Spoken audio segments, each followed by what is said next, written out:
Chapter 5. I recall many incidents of the summer of 1887 that followed my soul's sudden awakening.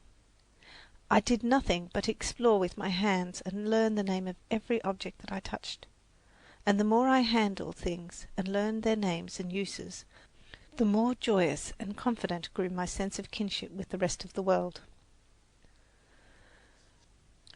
When the time of daisies and buttercups came, Miss Sullivan took me by the hand across the fields, where men were preparing the earth for the seed, to the banks of the river Tennessee, and there, sitting on the warm grass, I had my first lessons in the beneficence of nature. I learned how the sun and the rain make to grow out of the ground every tree that is pleasant to the sight and good for food, how birds build their nests and live and thrive from land to land, how the squirrel, the deer, the lion, and every other creature finds food and shelter. As my knowledge of things grew, I felt more and more the delight of the world I was in. Long before I learned to do a sum in arithmetic or describe the shape of the earth, Miss Sullivan had taught me to find beauty in the fragrant woods, in every blade of grass, and in the curves and dimples of my baby sister's hand. She linked my earliest thoughts with nature and made me feel that birds and flowers and I were happy peers. But about this time I had an experience which taught me that nature is not always kind. One day my teacher and I were returning from a long ramble. The morning had been fine, but it was growing warm and sultry when at last we turned our faces homeward. 2 or 3 times we stopped to rest under a tree by the wayside.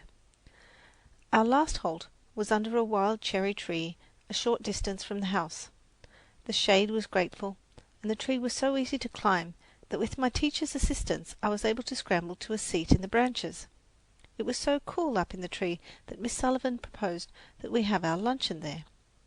I promised to keep still while she went to the house to fetch it. Suddenly a change passed over the tree. All the sun's warmth left the air. I knew the sky was black, because all the heat, which meant light to me, had died out of the atmosphere. A strange odour came up from the earth. I knew it.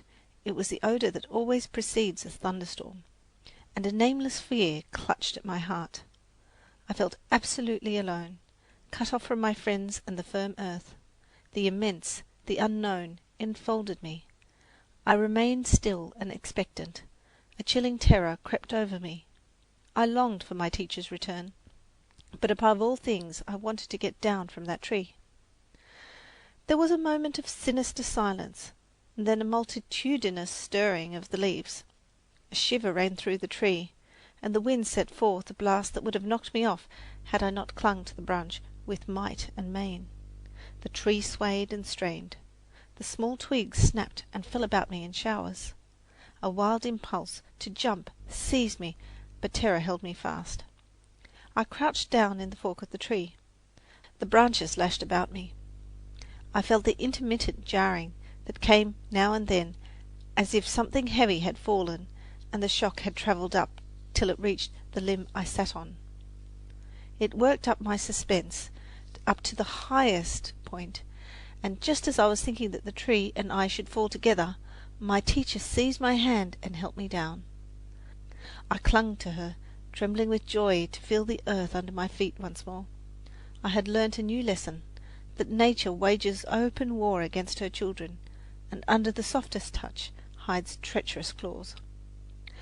After this experience, it was a long time before I climbed another tree. The mere thought filled me with terror.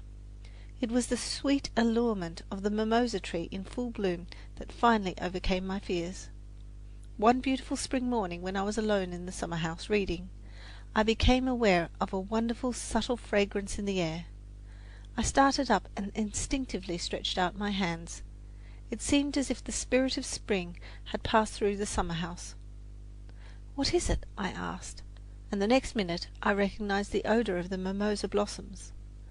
I felt my way to the end of the garden, knowing that the mimosa tree was near the fence at the turn of the path.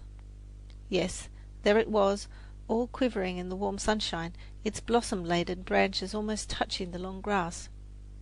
Was there ever anything so inquisitively beautiful in the world before? Its delicate blossoms shrank from the slightest earthly touch. It seemed as if a tree of paradise had been transplanted to earth. I made my way through a shower of petals to the great trunk, and for 1 minute stood irresolute. Then, putting my foot in the broad space between the forked branches, I pulled myself up into the tree.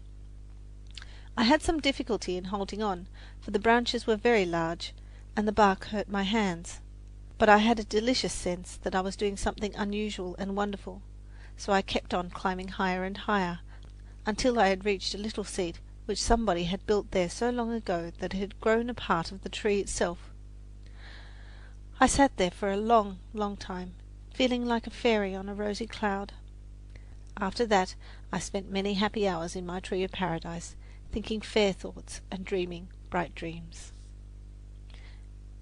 End of chapter.